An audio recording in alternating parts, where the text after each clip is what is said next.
мандыраш деле болгон жокмун. Баягы менин аркаман куугунтук түшүп, 570 машиналарын айдап чыгып кеткен, сейфтерин көтөрүп чыгып кеткен, өзлөрүн заложник кылып алып туруп анан кийин 2010-жылы таза шайлоо болгон, кармап туруп камагыла. Аны ойлоно элекмин.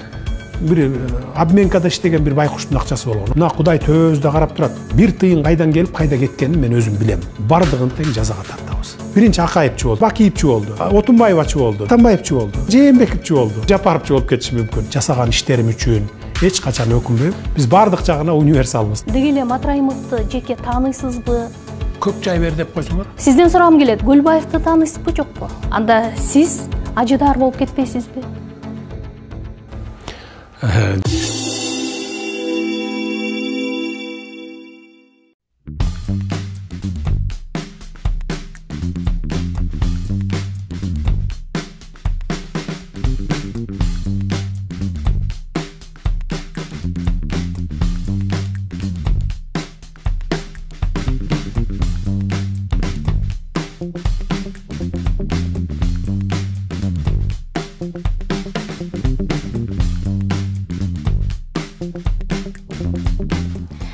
Садыр мырза, биз менен маектешүүгө убакыт тапкандыгыңыз үчүн алды менен ыраазычылык билдирем.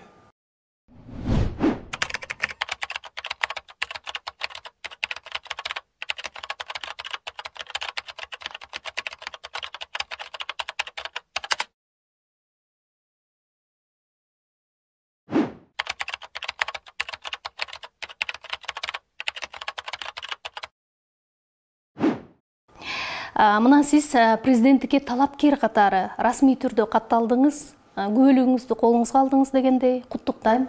Рахмат.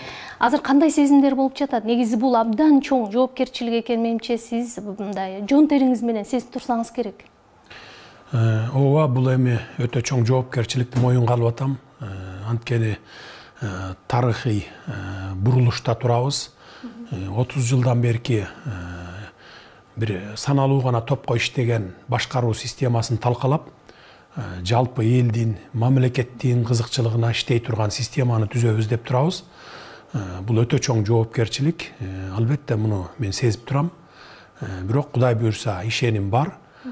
Бардыгын биз ушу саясий жактан жана башка ушундай жактардан жакшы мындай бир тынчтык жолу менен бардыгын түз жолго салып кетебиз деп ишенип турам. Толкундоо сезими болгон жокпу? Дегеним, мындай баягы Белоруссияны кыйла жыл башкарып, анан дайыма шайлоолорго катышып келген Лукашенко деле соңку шайлоонун алдында мандыраж болуп турам деп айтканы бар да. Сизде андай учур болгон жокпу? Эми андай учур деле болгон жок. Анткени эми биз көп жолду басып өттүк да, башыбыздан далай нерсе өттү. Жаман да өттү, жакшы да өттү, кыйынчылыктагы, жыргалчылыкта өттү дегендей. Эми бул жолдорду биз басып өткөнбүз, ошондуктан мандыраш деле болгон жокмун. Кудай буйрса, баягы пландар оюбузда, жүрөгүбүздө турат. Ошол пландар менен кете беребиз. Сиздин жакындарыңыз, баягы коомчулук сиз менен жолуга калганда көп сурашса керек, дегеле президенттикке талапкер болом деген ой сизде болду беле? Негизи мүмкүн түшүңүзгө кирди беле дегендей. Эми менде мурда болгон эмес, 2017 жылы болгон. Мен ошол үчүн чет өлкөдө жүрүп, 3 жыл, 4 жыл чет өлкөдө жашап жүрбөдүмбү? Үй бүлөм менен 2013-жылы чыгып кеткем. Анткени баягы менин аркаман куугунтук түшүп, бир туугандарымды, бүт жакындарымдын баарын куугунтуктап, камайбыз, кайрадан камайбыз дегенге чейин барбады. Баягы 2012-жылы камалып, 2013-жылы чыгып, чыккандан кийин баягы эсиңиздерде болсо керек, Юпигейт деген бир гейтин уюштурушуп, атайлап ушундай кайра аракеттер болгон да, кайра. Ал кезде көп саясатчыларга колдонулган ыкма болчу. Ошондой ыкма болчу. Анан мага дагы баягы биринчи жана улуттук коопсуздук кызматынын СИЗОсунан чыккандан кийин муну кайра камаш керек, анткени бул бизди иштетпейт деп бир Атамбаевдин ушундай бир арам ой болгон да. Кумтөрдү кайра көтөрө берет, анан Мегакомго ушинтип саттырбай атат деген дагы башка топтор чыгып, анан ошондо баягы Юпигейтин уюштурушканда, анан ошондо бир туугандарым, ата-энем анда көзү тирүү, анан суранды, ушу сен тынч эле тур, андан көрө чет өлкөгө чыгып кет деп, ушу мага бийлик тараптан да айттырышты. Анан ошондо чет өлкөгө чыгып бир 4 жыл жашап калдым Европада. Анан 2017-жылы мен шайлоого катышам, президенттик шайлоого катышайын деген ниет менен келгем. мен алында күткөн эмесмин. Мен өзүмдү, бир туугандарымды, бала чакамды бүт баарын камап коет деп күткөн эмесмин. Бирок тилекке каршы ошондо баарыбызды камады. Бала чакам, бир туугандарым 6 ай жатып чыкты, а мен болсом мына кечө 3,5 жылдан кийин камактан чыктым мынакей. Ошондо 2017 жылы ниетим болгон президенттик шайлоого катышам деген. Сиз саясатка аралашканы көп эле шайлоолорду башыңыздан өткөрүп атасыз, же ага күбө болуп атасыз дегендейчи. Бизде калыс, таза шайлоолор өткөн жок деп Кыргызстанда биометрикалык система кирди. Мына эми болсо шайлоого талапкер катары өзүңүз катышып атасыз. Ошол мындан 5 жыл мурунку шайлоолор менен бүгүнкү шайлоонун айырмасы болобу, жокпу? Айырмасы өтө чоң. 2010 жылы таза шайлоо болгон. Анткени 2010 жылы баягы революция болбодубу? Ошондон кийин баягы таза шайлоо өткөрөлү деп таза шайлоо өткөрүшкөн. Баягы эл дагы ошо таза шайлоо өткөрүүгө өзү дагы мындай муктаж болчу. Анда биз Ата журт партиясынын республикалык штабын жетектедим элем. Биз биринчи орунду алганбыз, эсиңизде болсо керек, 28 орун менен. Андан кийин 2015 жылы шайлоолор бузулду. Биометрикалык шайлоо менен шайлоо өткөрөбүз дегени менен баягы элдин добушун сатып алуулар болуп кетти да. Башкача ыкма колдонулду. Башкача акча таратып ушундай болуп кетти. Анан могу 2020 жыл болсо, мына ушу 3-чү жолу дагы революция дейбизби, же элдик толкундоолор менен бийлик алмашты дейбизби, бу дагы шайлоонун кесепетинен келип чыкпадыбы?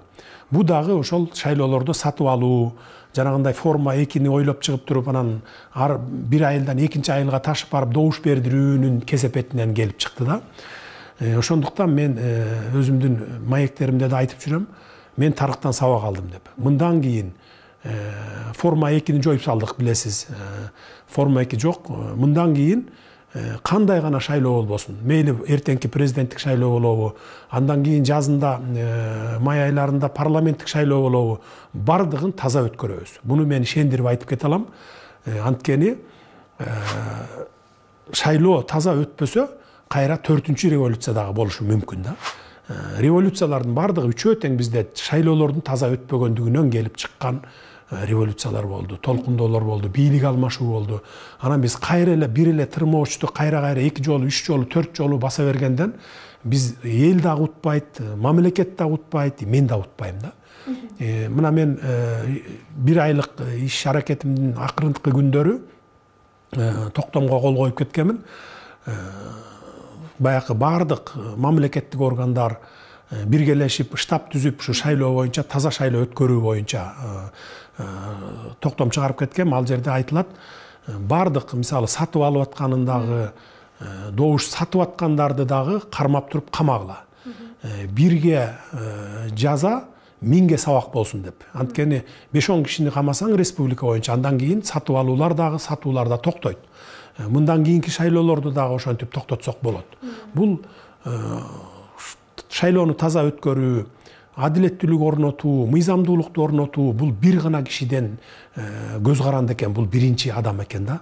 Мамлекеттеги биринчи адам. Өзүң таза болсоң, өзүң ошого ниетиң, чын ниетиң менен киришсең, анда ылдый жактагылар дагы ошол өзүңдөй болуп кетет экен баары. А эгерде өзүң кызыктар болсоң, добуш сатып алып, эптеп жасалмалуу жол менен келип бийликке отурам десең, анда сенден кийинкилер дагы ошондой жол менен кетет экен да. Мына мен ушуну тарыхтан ушуну сабак алдым. Ушул эле шайлоо темасын улай сурагым келип атат. Мына азыр күч түзүмдөрүнүн дээрлик көпчүлүгүндө сиздин жакын адамдарыңыз же партиялаштарыңыз да. Анан коомчулукта айтылып аткан сын пикирге кандай карайсыз? Мисалы, башкы прокуратуранын же болбосо УКМКнын шайлоо процесстерине мындай таасири болушу мүмкүн эмеспи? Буга кепилдик бере аласызбы? Жок, сиз туура эмес айтып атасыз. Менин тарапташтарым же партиялаштарым эмес. Мына акыркы 2010 жылы билесиздер, адам өлгөн, кан төгүлгөн, мисалы байлардын үйлөрүнө барып 570 машинелерин айдап чыгып кеткен, сейфтерин көтөрүп чыгып кеткен, өзүлөрүн заложник кылып алып туруп анан кийин бай сатып алуулар болгон, 500 000, 1 миллион долларга чейин, мен эсимде да билем. А биз 2010 жылдан катасын кайталабайлы деп, мына ошол биринчи чыккан күнүмөн баштап акыбалды колго алып, ошондой болуп кетпесин деп, мына болушунча күч аракетибизди жумшадык. Ал үчүн эмне кылдык? Мен колума тийген, көз алдымда турган кадрлардын баарын алмаштырдым. Анан ошол мезгилде мен тарапташым же болбосо партиялашым деп тандаган жокмун. Менин тандаганга мүмкүнчүлүгүм да болгон жок. И ошого мындай эс тутумум да келген жок бирөөгө.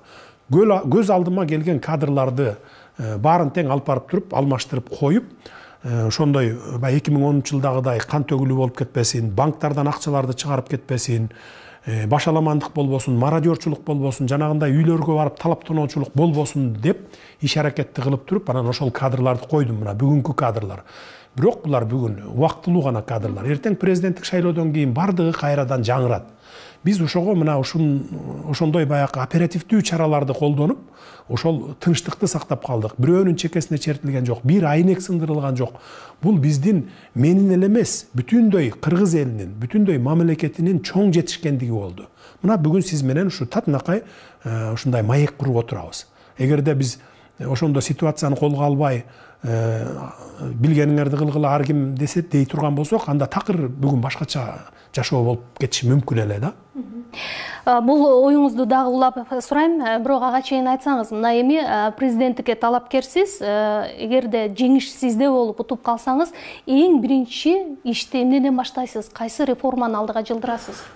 Кудай буюрса, президенттик шайлоо бүткөндөн кийин, президенттик шайлоо менен кошо референдум өткөн атпайбы? Парламенттик башкарууну тандайсыңарбы же президенттик башкарууну тандайсыңарбы деп. Ошого жараша конституциянын долбоору даярдалат. Азыр конституциялык кеңешме отурумун жүргүзүп атат. Ошо элдин оюн билели деп биз ушундай кадамга бардык да. Биринчи эл менен эсептешели деп. Көпчүлүк кайсыл системаны тандап алса, биз ошол система менен баш мыйзамды жазабыз. Баш мыйзам мурдакыдай бир кишинин же бир топтун кызыкчылыгын көздөгөн баш мыйзам болбойт. Бул жалпы элдин, мамлекеттин келечегин аныктаган, ошол жалпы элдин кызыкчылыгын көздөгөн баш мыйзам болот.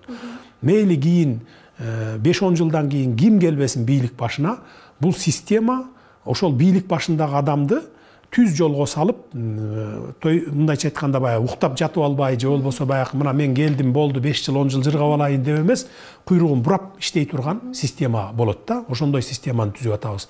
Кудай буюрса, ошол парламент, президенттик шайлоо аман эсен өтүп кетсе, референдум өтсө, андан кийин анан конституциялык реформа болот. Ал деле ошол февралдын аягына барып калат го деп ойлоп турам.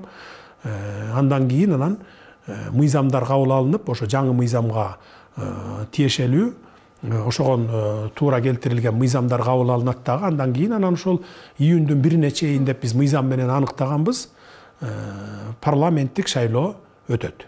Парламенттик шайлоо өткөндөн кийин анан саясаттын баарын жыйыштырып, уже баягы саясат бүтөт да. Анан биз экономика менен гана алек болобуз деген пландарыбыз бар. Ага долбоорлорду даярдап, азыр иштер жүрүп атат. Эми айтсаңыз, мына өзүңүз белгилегендей эле президенттик шайлоо менен бирге эле референдум өткөнү турат. Албетте мамлекеттик башкаруу системасын коом, эл өзү тандаган жатат да. Бирок эл парламенттик башкаруу системасына басым жасайбыз дей турган болсо, анда сиздин кийинки аракетиңиз кандай болушу мүмкүн? Биз элдин гана баягы пикири менен эсептешебиз. Эмне үчүн биз мындай кадамга бардык? Мисалы, азыр элдин пикирин мындай сезип турам. Президенттик башкарууга барабыз дейт. Көпчүлүгү баары ошону колдойт деп ишенип турам. Андан сырткары мен өзүмдүн сөзүмдө дайым айтчумун, бир мандаттуу кылышыбыз керек. Ар бир баягы райондун өзүнүн депутаты келиш керек, өкүл болуп деп мен айтып жүрчүмүн, эсиңиздерде болсо керек. Бирок баягы талкуулардын жүрүшүндө мени баягы элдин дагы азчылыктын дагы пикири менен мен макул болдум. Анткени азчылык болсо дагы ал биздин эл. Мисалы, азчылык силер кимсиңер деп туруп биз аларды артка тээп салсак, анда туура эмес болуп калат. Анткени 2010-жылы убактылуу өкмөттүн мүчөлөрү азчылыкты ошентип тээп салган.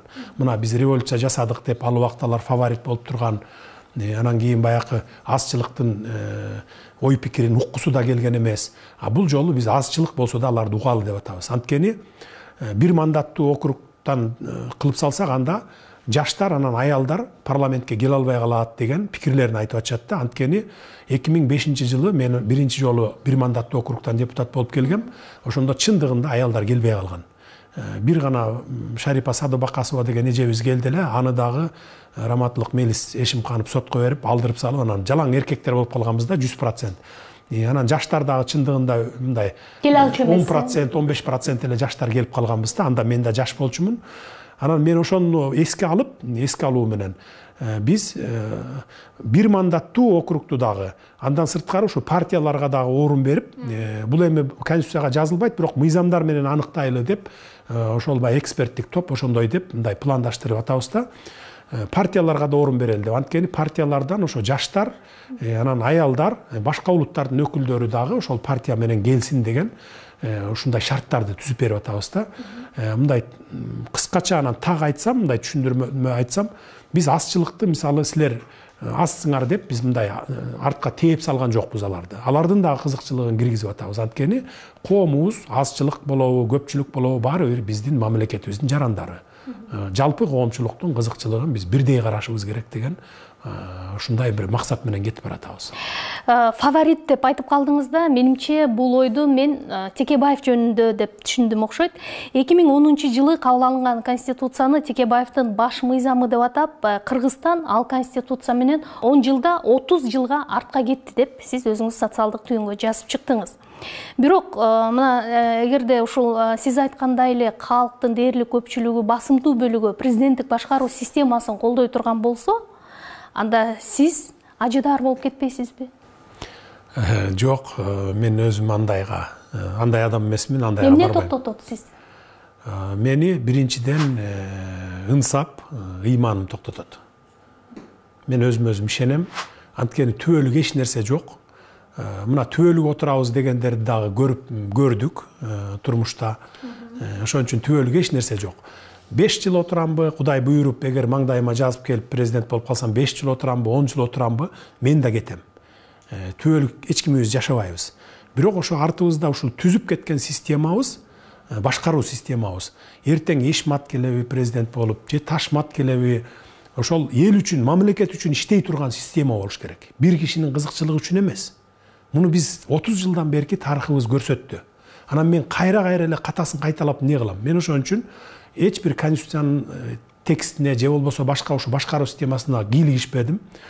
Биринчи баягы парламентке бербедик беле. Парламентке бергенден кийин ызы чуу чыкканда депутаттар дагы баягы моралдык жактан өзүлөрү кичине неме болду окшойт, аксады окшойт. Ошондуктан конституциялык кеңешме түзүп, азыр мынакей 100гө жакын киши ошону баягы академиктер, профессор, докторлор, баягы турмуштан тажрыйба алган, өкмөттө иштеген, жанагы башка бир университеттерде сабак берген адамдар ошону жазып атышат да. И ошол жерде айтып атабыз биз. Бир эле баштуу башкаруу болсун. Бирок ошондо дагы парламент дагы баланс болуп, президент менен баланс болуп, баягы контролдоп турсун. Анан курултай системасы эми баягы элдик курултай деп атабыз. Элдик курултай жылына бир жолу чогулуп, баягы парламент менен президенттен баягы коомдук башталыштарда кеңешин берип, сунуштарын берип, отчетун угуп, ушундай кылып турсун деген системаны киргизип атабыз. Эгерде мен ажыдаар болуп кетким келсе, мисалы, мен анда курултай институтун киргиздирбейт элем. Анткени мен деле мурдакылар окшоп 5 жылбы, 10 жылбы чалкалап жатып, өтүп алгандан кийин элдин алдына чыгып отчет берип, эмне кылам деп мындай бир ушундай бир ниетим пайда болот эле да. А бул жерден курултай келип чогулуп турса, жылда мисалы эл бардык региондордон, айылдардан келип чогулуп анан турса, сен отчет берип жылда ушинтип турганды мисалы көпчүлүк президенттер, мурдакы президенттер деле каалаган эмес да. 30 жылда бирөө бир жолу отчет берип, элдин алдына чыгып отчет берген эмес да.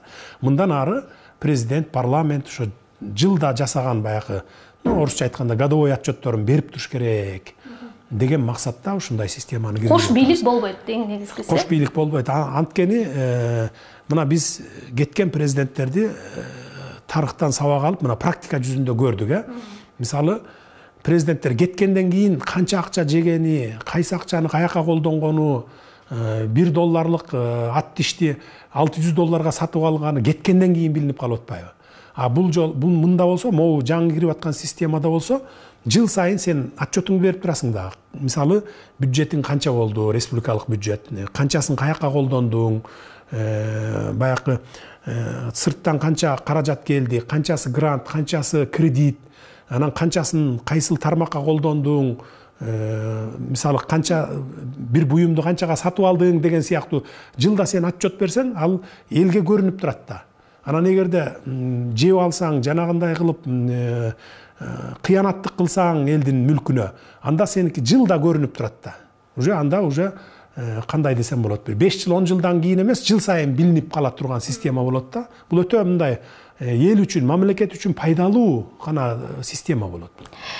Айтыңызчы, мына президент болуп калсаңыз, 1 жыл, 3, 5 жылдагы пландарыңыз кандай болот? Дегеним, буга чейинки баягы ишке ашпаган, декларативдүү түрдө болуп келген улуттук стратегияны эле кайра сунуштап улантасызбы, же өзүңүздүн жаңы стратегия пайда болобу?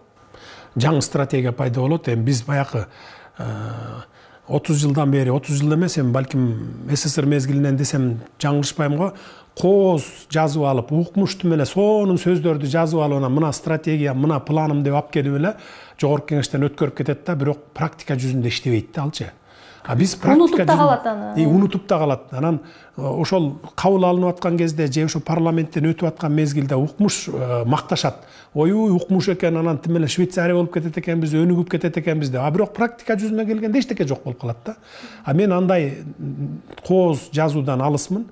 Жүрөгүмдө турган, практика жүзүндө ишке аша турган пландарыбыз бар, андай стратегияларыбыз бар. Кудай буйрса, могу саясий окуялардын баардыгын бүтүрөлү, андан кийин экономикага келгенде биз алып чыгабыз баарын. Иштей турган программаларды алып чыгабыз, долбоорлордон 2-3 чоң долбоорду азыр даярдап атабыз. Кудай буйрса ишке ашат. Бир 2 жыл, 3 жылдын ичинде кризистен чыгып кеткенге мүмкүнчүлүгүбүз бар. Мисалы, сырткы карыздарыбызды биринчи 5 жылдыкта эле өзүбүздүн ресурстар менен колдонуп, өзүбүздүн эле ресурстар менен кутулуп кетчү мүмкүнчүлүктөрүбүз бар экен. Жөн гана чечкиндүү кадамдарга барыш керек экен, анан күнү түнү дебей иштеш керек экен, мамлекеттик структураларды куйругун бурап иштетиш керек экен. Болду, башка эч кандай деле бир мындай бир оорчулук эч нерсе жок экен. Ушул эле оюңузду улай сурагым келет да, мына тышкы карыз деп калбадыңызбы? Азыр экономикалык амнистия маселесин сиз көтөрүп киргиздиңиз. Бул коомдо албетте жакшы кабыл алынып жатат. Бирок сиз жакшы билесиз да, бул маселе менен эле экономика багы бюджеттин тешигин толтуруу такыр мүмкүн эмес да. Ошондуктан сиз президент болуп калсаңыз, кайсы бир улуттук долбоорлорду сунуштайсыз? Улуттук долбоорлор бар, аны азыр айтпай турайынчы, айтсаң эле сразу эле диги баягы черный пиар жакка алып кете башташат экен. Мына муну ачкан атат, анан тигини ачкан атат, анан тиги өлкөгө сатып ийиптир, же болбосо бул өлкөнү тиги кошуп алыптыр деп элечи ушундай кыла берет экен да. Улуттук долбоорлор бар, Кудай буйрса ишке ашырабыз аны. Иш жүзүндө көргөзөбүз кийин, сөз жүзүндө эмес. Анда айтыңызчы, Кыргызстан бүгүн коңшу мамлекеттерге салыштырмалуу экономикалык жактан аябай чама-чаркыбыз чектелүү болуп турган учурда, бул баягы мамлекет башчынын чабалдыгына байланыштуубу же башка себеби барбы? Бул андай десем да болот, бирок көбүнчөсү биздин өкмөттө, президентте, жогорку кеңеште ошо бюрократиялык элементтердин келип чыгышынан ушундай бир токтоп калган экен да. Анткени мен ушул акыркы 1 айдын ичинде баарын көрдүм. 3 жылдап бир эле кол кое турган документтер басылып жаткан фактылары болуптур. Ошолорду көтөрүп чыктык, аларга кол коюп бердик. Андан сырткары ошол, кыскасы ошо бири-бирине эле мындай айлампа, жана 3 баштуу бийлик болгондугу үчүн бири-бирине эле айлампа болуп жүрө берет экен. Бир маселени чечиш үчүн үчөө менен макулдашыш керек экен, ага айлап жылдап убакыттар кетет экен. Убакыт күтпөйт экен да, баягы бири-бири менен макулдашып алгыча чейин деп. Анан жоопкерчиликти эч ким алгысы келбейт экен. Мына ушунун кесепетинен биз кошуна өлкөлөрдөн, керек болсо баягы граждандык согуш болгон өлкөлөрдөн дагы артта калып калганыбыздын кесепети ушул экен. Биз азыр жаңы системаны түзсөк, Кудай буйрса, бул бюрократияны жок кылабыз. Түп тамырынан жок кылып, оперативдүү түрдө эң орчундуу маселе болсо гана 1 жуманын ичинде, болбосо керек болсо 1 күн 2 күндүн ичинде макулдашылып чечиле турган, оперативдүү чечиле турган системаны түзөбүз. Адамдарды эмес, бул жерде сиз системаны оңдойсуз, Системаны оңдойбуз. Системаны оңдосок адамдар өзүлөрү оңдолот.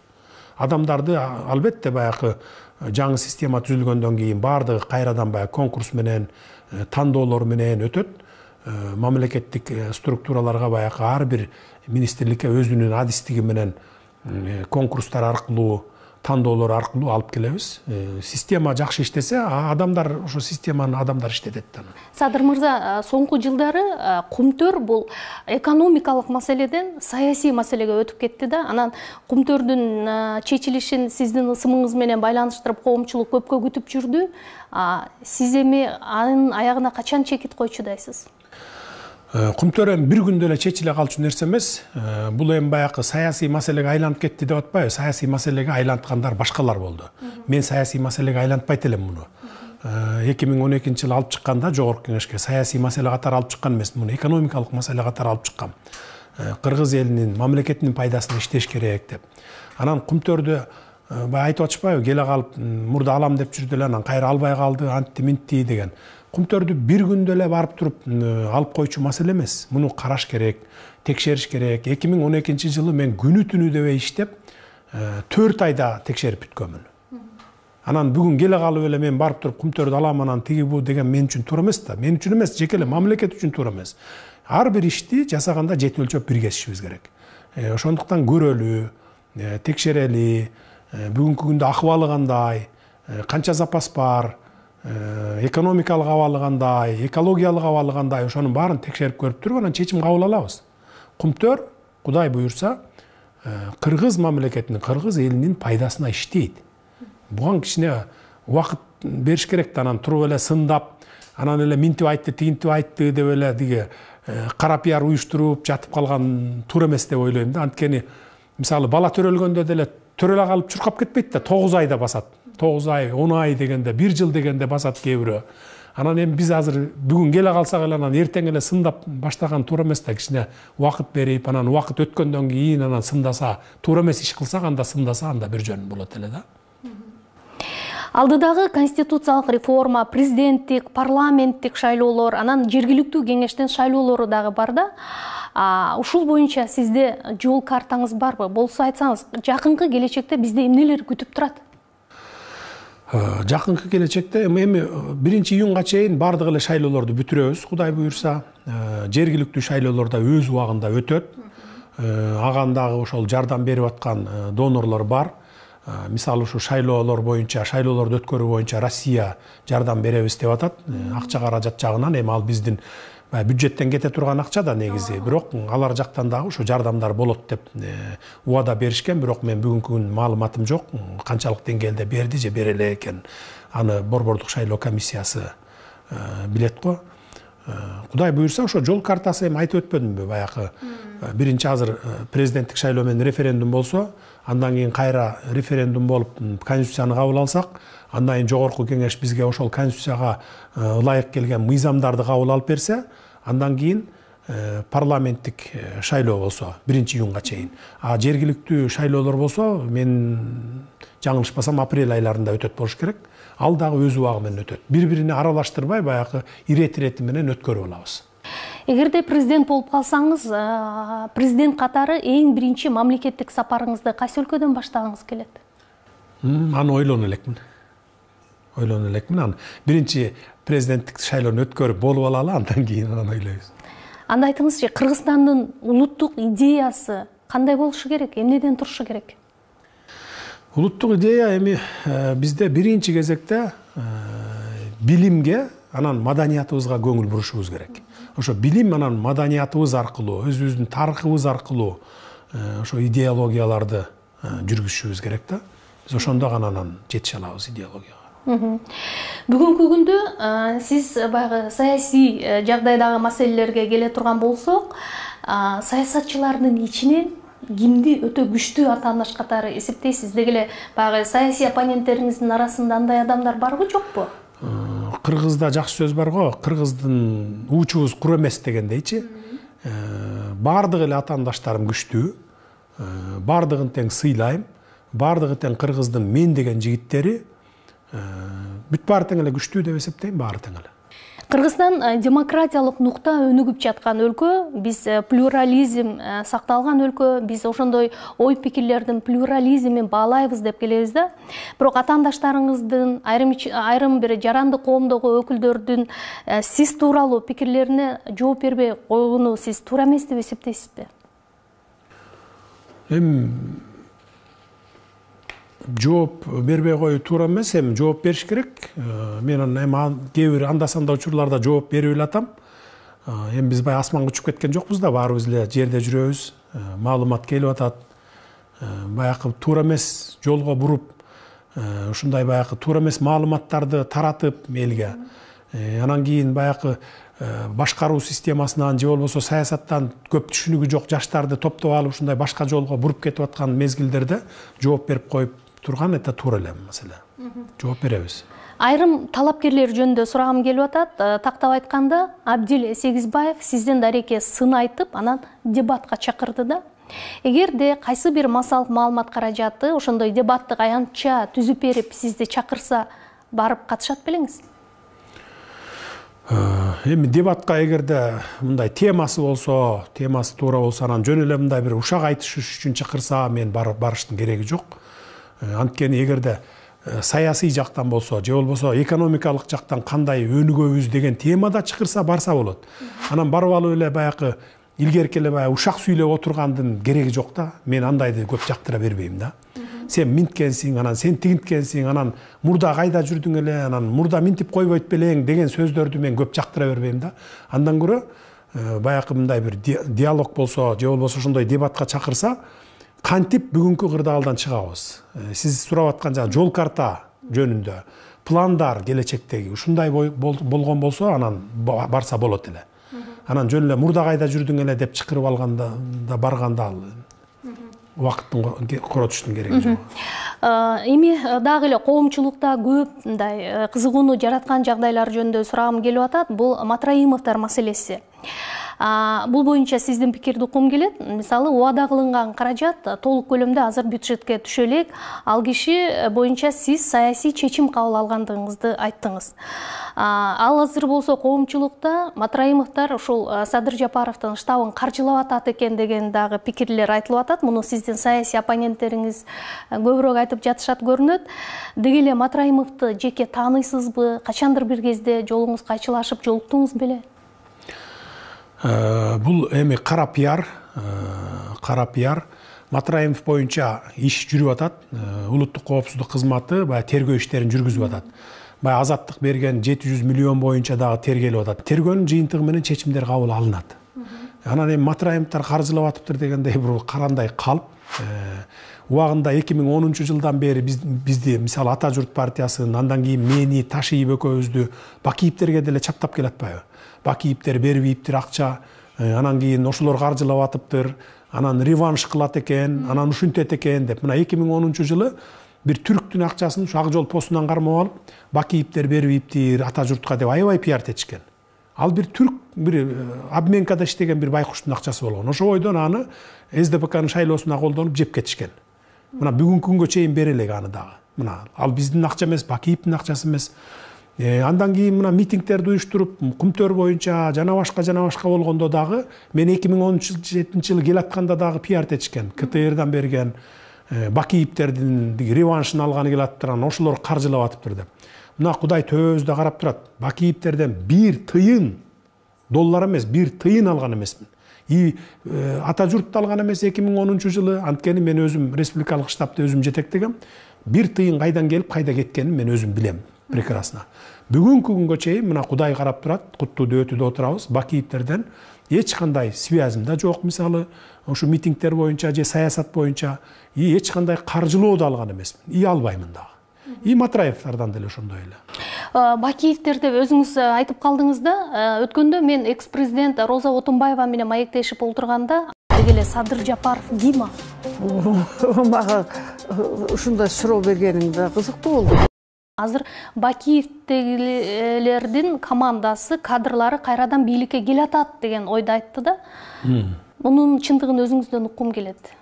Эми Отунбаева эжекебиз ал эми оозуна келгенде эле сүйлөп коюп атат эми. Угуп атам аны деле. Биз бийликке мен адилеттүүлүктү, мыйзамдуулукту, теңдүүлүктү орнотом деп келдим. Эртең элге, мамлекетке зыян келтире турган болсо, зыян келтирген болсо, Отунбаевчиси болобу, Бакиевчиси болобу, Атамбаев Жээнбековичи болобу, же болбосо Ташиевчи Жапаровчу болобу, бардыгын тең жазага тартабыз. Жазага тартабыз да, бул жерден Бакиевчилер келатат деп. Ушул сөздү мода кылганды уже модасы деле түгөндү. Бакиевчилер дегенчи. Модасы түгөндү да, эми ушунун элге сиңбей турган сөз да булчу. Роза Отунбаева айта турган деле сөз эмес муну. Анткени Бакиевтер каякта жүрөт? Бул жерде андан бери канча суулар акты, канча аба алмашты дегендей, канча саясатчылар алмашты. Эми бул жерде биз Кыргызстан алакандай элбиз да. Бардыгыбыз сураша келсе бири-бирине тууган чыгат деп коебуз го мисалы. Анан бул жерде баягы мурда Бакиевчи болсо, кийин Атамбаевчи болду анын баары. Андан кийин Отунбаевачы болду. Биринчи Акаевчи болчу. Андан кийин анан Акаевдин баары Бакиевчи болду. Андан кийин Бакиевчинин баардыгы келип Отунбаевачы болду 1,5 жыл. Отунбаевадан кийин бүт баары Атамбаевчи болду. Анан Атамбаевчинин баары Жээнбековчи болду. Эми Жээнбековчинин баары көбү мисалы шайлоодон кийин балким Жапаровчу болуп кетиши мүмкүн. Бирок биз ага карабашыбыз керек. Биз уже сен баланчачсың дегенге карабашыбыз керек. Биз адамдын, биз министрлердин жана специалисттердин жөндөмүнө жараша. Эгерде мамлекетке, элге пайда келтирип, ошону өзүнүн деңгээлинде ишин алып кете алабы, ошого жараша тандап, ошого жараша коюшубуз керек. Анан айтышыбыз керек, сен эч кимчи эмессиң, сен мамлекетчисиң, сен кыргыз эличисиң. Ошон үчүн иште дешибиз керек да. Азыр эми бул Бакиевчи, анан Атамбаевчи деген модадан калган сөз. Сиздин командаңыз боюнча сурагым келет.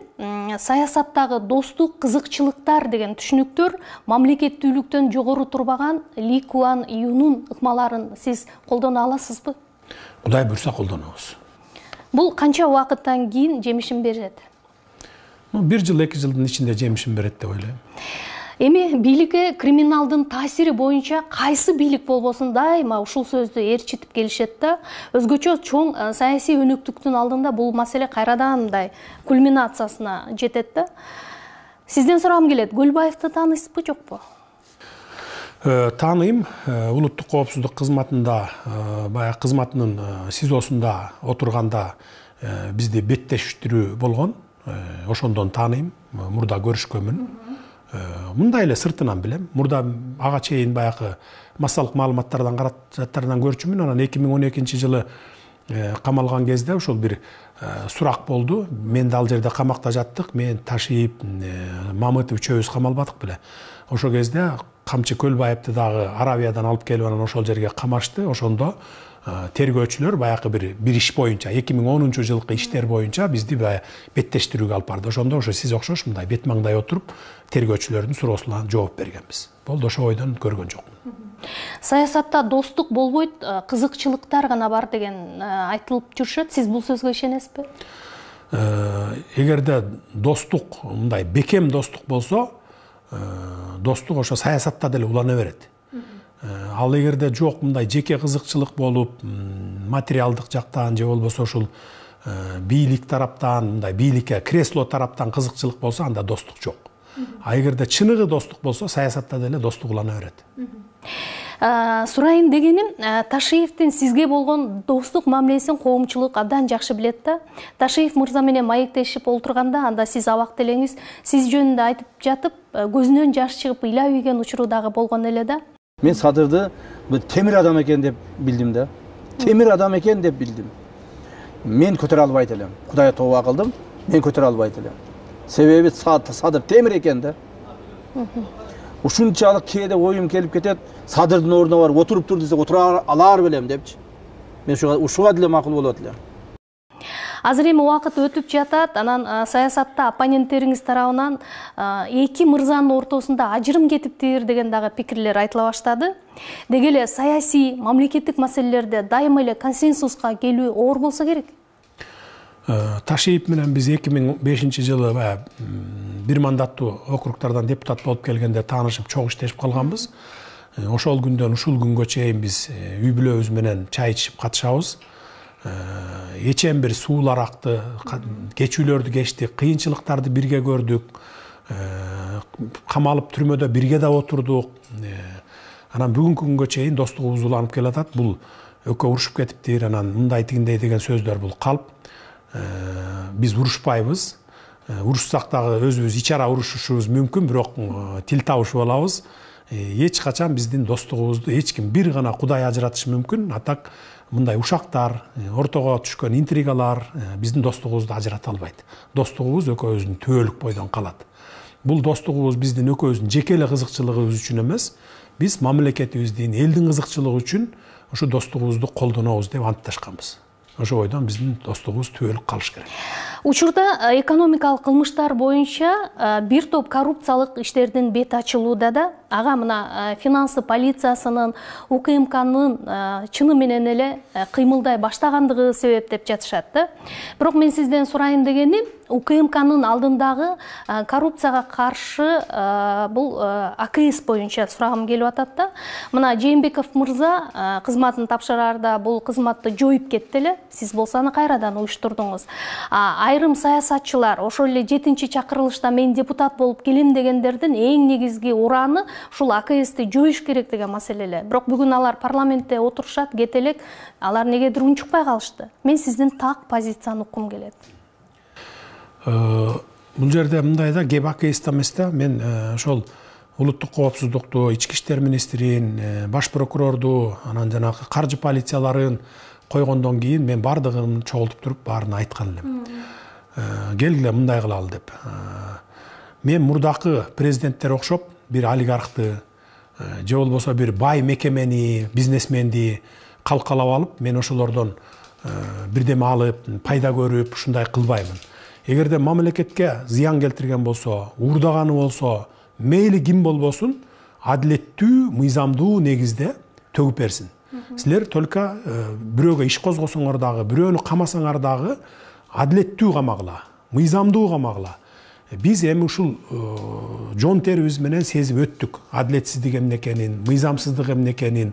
Биз ошону башка бирөөгө көргөзбөйлү, кайталабайлы ошону деп туруп анан кийин койгонмун кызматка. Бүгүнкү күнгө чейин ошол принцибимде турамын. Ал эми АКСти баягы указ менен биринчи туура эмес жоюлуп кеткен, баягы акыркы күнү кетирип атканда жоюлуп кеткен да, бирок кайра эле восстановить этилген ал указ менен. Бирок биз азыр президенттик шайлоодон кийин, реформалардан кийин бардыгын мындай бир структуралар өзгөрөт, ошондо биз карап көрөбүз. Оптимизациядан кийин Оптимизациядан кийин анан карап көрөбүз да. Атак эми баягы сиздин сурооңузду мен түшүнүп турам, баягы кандай десем, бирөөнү куугунтукташ үчүн же болбосо эптеп эле камап эме кылыш үчүн президенттин колунда күчтүү рычагтары бар, анан бардыгы коркот сүйлөй албайт деген ойлор айтылып келди да. Андай болушу мүмкүн эмес. Эми мисалы бардыгы биз сөз эркиндигин биз толук колдойбуз, коргойбуз. Журналисттерди мен дагы айтып атам, бүгүн дагы айтамын, коргойбуз. Баягы сөз эркиндиги бар, дайыма болуш керек. Бирок баягы коррупционерлер, мурда мамлекеттин, элдин казынасынан кол салып уурдагандар төгүш керек да негизи. Кайра кайтарып бериш керек да. Биз кайра кайтартып алабыз деп атабыз да аларды. Анан бүгүн мисалы мурдакыдай саясий мотив менен бир камап салган ызычуулар жок да бизде. Мына болгон жокко, мына 2 айдан бери көрдүңүзбү, көргөн жоксуз. Жалаң жанакы бюджеттен уурдаган чиновниктер азыр төгүп атат мына. Барып аларды камалып атат четинен. Анан эми кокуй ушундай эл айтат экен же болбосо ушинтет экен деп анда коррупция менен күрөшпөй отура берсек, анда кантип биз коррупцияны жоебуз, кантип биз бюджетти толтурабыз, кантип биз мамлекетибизди көтөрөбүз. Саясатчылардын арасында сиз мындай дайыма туруктуу позициясын кармап жүргөндөрдү сыйласаңыз керек. Бирок азыр андай болбой жаткандай экендигин мындай коомчулук, социалдык түйүндөрдө жаза башташты. Мурдагы эле Атамбаевка жан тарткандар кийин Жээнбековго өттү. Эми Жээнбековду колдоп айга күнгө теңеп жүргөндөр дароо Жапаровду колдошту деп атат. Деги эле саясаттагы позиция сиз үчүн канчалык мааниге ээ? Бул чоң мааниге ээ саясатта. Саясатта дагы туруктуулук болсо, мамлекетте дагы туруктуулук болот да. Өнүп өсүү болот. Анан саясатта тараза ташы бир жака оосо, ошол жака ооп кете берсе, анда ошол саясатчылардын да арасында, мамлекеттин ичинде да туруктуулук болбойт да. Ошон үчүн бир позицияны аягына чейин карманган туура болот да, жакшы болот.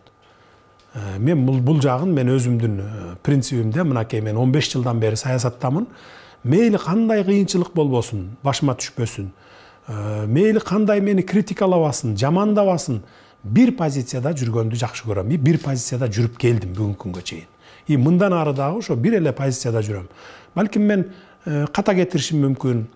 Же болбосо ката кетирбесем дагы ката кетирди кылып, жамандап баягы бир мындай бир кандайдыр бир жамандоолор менен, кара пиарлар менен ушинтип пиарт этишим мүмкүн. Бирок мен анда дагы баягы көңүл бурбайм, өзүмдүн баягы түз кетип бараткан ишимди кылып кете берем. Мамлекет үчүн, эл үчүн пайда келе турган ишим болсо, ошону жасап кете беремин. Анан баягы мен ушинтип айтат экен деп башка жээкке секирип кача калып, же болбосо позициямды өзгөртүп, андай жок менде. Менимче бул абдан жакшы сапат болуш керек. Ошондой позициясы жок саясатчыларга өтө астыйдил мамиле кыласыз го анда, Ошондой мамиле кылыш керек. Анын баарын көрдүк да, эми кимдин ким экенин. Могу акыркы 1 айда эле, 2 айда мурда деле бир башыбыздан көп нерсе өтүп келатпайбы, 10 жылдан бери. Ошондо деле көрүп келгенбиз баарын. Анан могу акыркы 2 айда 100% көрдүк десем болот да. Өзүңүз галстук тагынбайсыз, анан аны жактыра бербесиңизди дагы билип калдык. Кыргыз саясатындагы галстукту чече аласызбы? Ал үчүн сизге канча убакыт керек болот? Элге биз саясатчылар качан жакындайт? Эми мен галстукту тагынганды жактырбай койбойм деле эмес. Просто баягы мындай ыңгайсыз абал жарата берет да, баягы муунтуп, ошон үчүн эле таккан жокмун. Кудай буйруп президенттик шайлоо бүтсө, анан тагабыз эми, анткени көнө баштайсыз анда. Көнө баштайбыз. Анткени баягы мурда деле депутат болуп жүргөндө деле тагынып эле жүрчүмүн. Анан бул акыркы күндөр эле баягы ызы-чуу болгондо эле баягы ыңгайсыз жаратпасын деп эле тагынган жокмун. Анткени эми баягы буюрса тагынабыз го, эми анткени биздин менталитет баягы 70 жылдан бери, 80 жылдан бери неме болуп, галстукка көнүп, баягы көз көнүп калган үчүн жаштар, интеллигенция ошону сурап атпайбы, галстук тагыныш керек, тиги бу деп. Тагыныш керек болсо тагынып коебуз. Биз бардык жагына универсалбыз. Тагынбайбыз десек тагынбай коебуз. Эми бизде Кыргызстанда мындай болуш керек да. Баягы Европа өлкөлөрүндө адам өзүнүн каалаганындай кийинип, каалаганындай басып тура берет да. А бизде болсо баягы илгерки союздан калган бир менталитет орноп калган да. Жок, шим костюм, анан галстук болуш керек, анан мындай зыкыйып туруш керек, анан протоколуна ушундай эметиш керек деген. А биз наоборот баягы эркин жүргөнгө көнүшүбүз керек да, эркин. Мен сурагайын дегеним бул суроонун экинчи өңүтү болчу да, саясаттагы галстукту чече аласызбы? Чечебиз, Кудай буйрса. Чечебиз, элге жакындатабыз. Бүт бардык министрликтерди, өкмөттүк адамдарды, депутаттарды, өзүбүз дагы элге жакын болобуз. Эми суроонун кийинки бөлүгүн мен сиздин балалыгыңыз, жашооңуз, философияңызга байланыштуу суроолорго өткүм келет. Балалыгыңыз кандай өттү? Өзгөчө эмнени сиз аябагандай бир жылуу сезимдер менен көкүрөгүңүз толо эстейсиз? Балалыгыбыз айылда өттү, абдан жакшы өттү. Бактылуу балалык десем дагы жаңылышпаймын. Ал эми эсте калаарлыгы ошол жайлоодо ошол ат менен жүргөн күндөр ошо эсте калат да, аябай көп. Азыр дагы отуруп алып кээде аябай чарчаганда эстейсиң.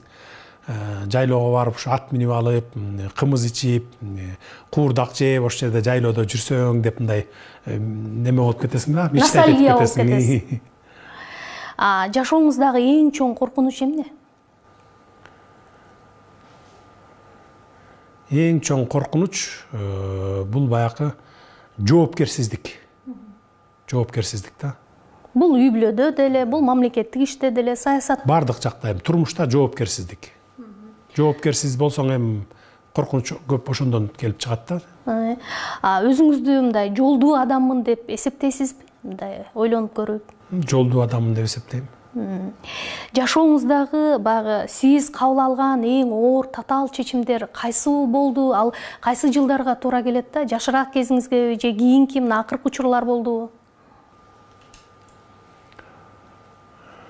Эң татаал чечим былтыр баягы улуу уулум дастан каза болгондогу чечим. Анткени мен түрмөдө жаттым.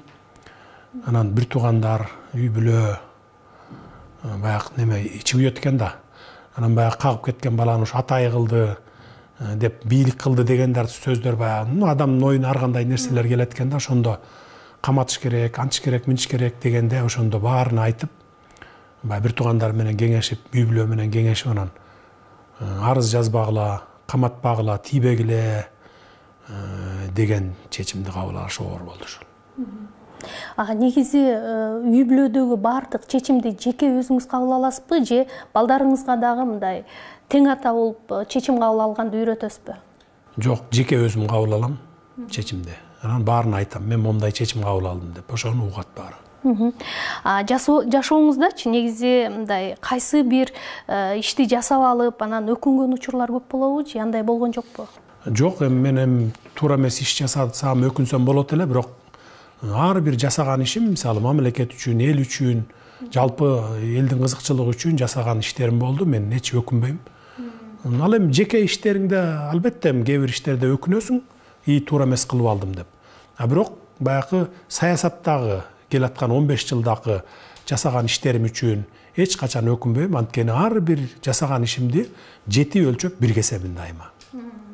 Абак эмнени үйрөттү сизге? Абак бул турмуштан сабак алышты үйрөттү. Мен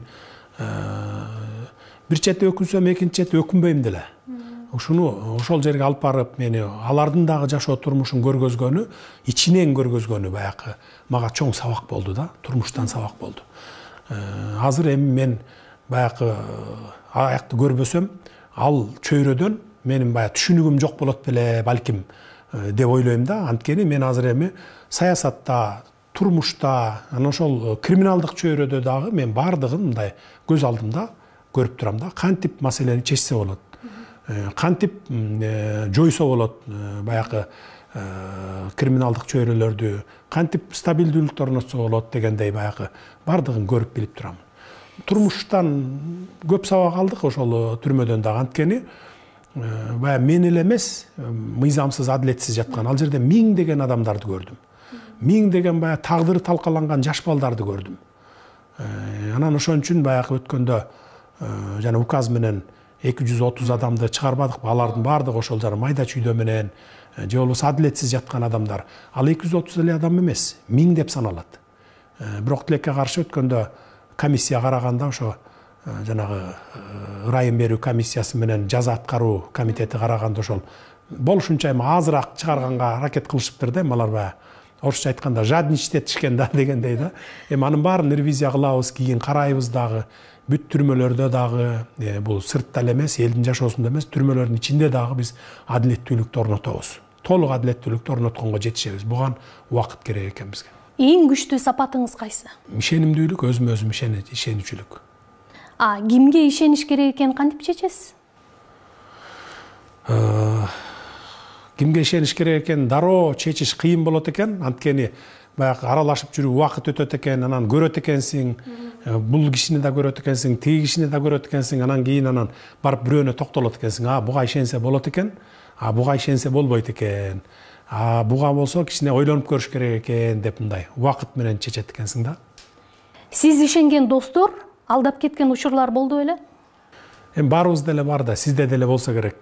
Бизде деле алдап кеткен учурлар болгон. Андайлар көп эле болот турмушта. Акыркы жолу качан өзүңүздү мындай ыңгайсыз сездиңиз? Ыңгайсыз сезген учурларым деле болгон жок. Сизде бош убакыт өтө аз. Болсо эмне менен алектенгенди жактырасыз? Сууда сүзүүнү жактырам. Бошогондо бассейнге барам түз эле. Спорттун чемпиону боло элексизби? Жок. Социалдык түйүндөгү посторуңуздун баардыгы өзүңүздүн колдон өтөбү, анткени абдан активдүү болгонго аракет кылып атасыз же сиздин ойду жардамчылар ишке ашырган учурлар барбы? Жок, өзүмдөн өтөт, өзүм жазам, өзүм салам. Facebook'та да бармын, Одноклассникте, Instagram'да да бармын. Посторумду өзүм жазам, өзүм салып коем. 160 миңден ашуун сиздин жеке баракчада катталуучулар бар экен. Бул кыргыз саясатчыларынын арасында, Facebook'та. Кыргыз саясатчыларынын арасында сиз бул жагынан лидер экенсиз да, туурабы? Кантип жетиштим деп ойлойсуз? 2010 жылдан бери карай социалдык түйүндөрдү колдоном. Ошондо ачкан элем баракчамды. Ошондон бери ушу 160тан ашып калыптыр, 160 миңден. Одноклассник сайтымда дагы группам бар, ал жерде бир 46 миң болуш керек. Инстаграмда ушу бир 200 миңге жакын подписчиктерим болсо керек. Муну ошол социалдык, эми азыр 21-кылымда жаштардын баары ошо социалдык түйүндөрдө отурат баары тең. Мен билгенден ушу мындан бир 4-5 жыл мурунку статистика боюнча ушу 300 миң кыргызстандык Facebook'та отурчу эле. 1,5 миллион кыргызстандык ушул 15 жаштан баштап 60-70 жашка чейинки адамдар одноклассникте отурчу эле. Анан 15 жаштан 28-30 жашка чейинки жаштарыбыз 1,5 миллиондагы Инстаграмда отурчу эле да. Сиз баары рынокты өздөштүрүп алыптырсыздар да, жакшы. Өздөштүрүп алгам. Ошол бул мындай бир 3-4 жыл, 4-5 жыл мурунку статистика болчу. Азыр бирок кандай экенин билбейм. Азыр дагы көбөйсө керек. Анткени Инстаграмга көп кирип калышпадыбы баары. Твиттерге качан көчөсүз? Твиттерди колдонгон жокмун. Мисалы башка дүйнөнүн лидерлеринин баары Твиттерге отурушат экен. Менимче муну дагы сиз байкап көрөсүз. Мен Facebook'tu колдоном көбүнчө. Имидж мейкерлерге мамилеңиз жөнүндө сурагым келет. Эгерде президент болуп калсаңыз, алардын жардамына кол сунасызбы? Жок. Мен кандай болсом табиятымда ошондой табият берген түс менен жүргөндү гана жакшы көрөмүн. Жөнөкөй кийинем, мен жарашыктуу болсо болду мага ал мындай жасалгалап, тигиндей жасалгалап деген андай жок, андарды колдонбойм. Өзүңүздү канчалык кечиримдүү адаммын деп эсептейсиз? Деги эле кечиримдүүлүктүн аягы болушу керекпи? Кечиримдүүлүктүн да чеги болот негизи. Бирок өзүмдү кечиримдүү эле адаммын деп эсептеймин. Анткени Кудай өзү айтат экен, мен дайыма кечиримдүүлөр, анан сабырдуулар тарапта боломун депчи. Ошол сөздөн улам анан мен ушу кечиримдүү болгонго аракет кылам. Жубайыңызга болгон сүйүү жаш кездегидей эле болот бекен, же жылдар өткөндө балдарга өтөт бекен? Туура айтасыз, балдарга неберелерге өтүп кетет экен. Жаш кездегидей болбой калат экен. Бирок мындай жубайың менен убакыт өткөн сайын бир туугандай болуп калат экенсиң. Сүйүүң ошол неберелерге, балдарга, балаңды, анан неберелериңди сүйгөнгө өтүп кетет экен. Балдарыңызга мындай көңүл бөлгөнгө, жубайыңызга көңүл бөлгөнгө, белек бечкек бергенге убакыт таап атасызбы? Жок, убакытым жок ага. Чынын айтышым керек. Түн жарымында келмей, эртең менен таң эрте туруп кетмей, ошо менен эле күн өтүп атат мына. Акыркы 2 айда өткөндө баягы биринчи чыккан күндөр өзүңүздөр деле көрсөңүздөр керек. Мен 4 сутка көз ирмеген жокмун, уктаган жокмун. Анткени биринчи суткада баягы шайлоо болду, анын результаттарын карап отуруп таң атып кетти, баягы интернеттен карап отуруп. Анан эртеси күнү эртең менен митингдер башталды. Ал митингдерди карап отуруп, тияк бияк менен байланышып отуруп, экинчи күн өтүп кетти. Экинчи күн уктабадык. Үчүнчү күнү болсо баягы шайланып, достукка барып депутаттардан шайланып ал күн. Ошентип отуруп 4 сутка уктабай, андан кийин анан 3 саат, 4 саат эле уктап, мына бүгүнкү күнгө чейин ошол күндөр уланып атат да. Анткени уктап жатып алсаң, эс алып жатып алсаң дагы жумуш токтоп калат экен. Бир зарыл бүтө турган жумуштар болот экен, аны дагы токтоп калбас үчүн ошол күнү түнү дебей иштешке туура келет экен. Ошон үчүн балдарга көңүл бурганга дагы кээде убакыт жок болуп калып атат. Анда ошол кетирген убактыңыз жемиштүү болсун. Сизге ийгилик каалайбыз. Чоң рахмат. Рахмат сиздерге дагы. Сиздерге дагы ийгиликтерди каалайм.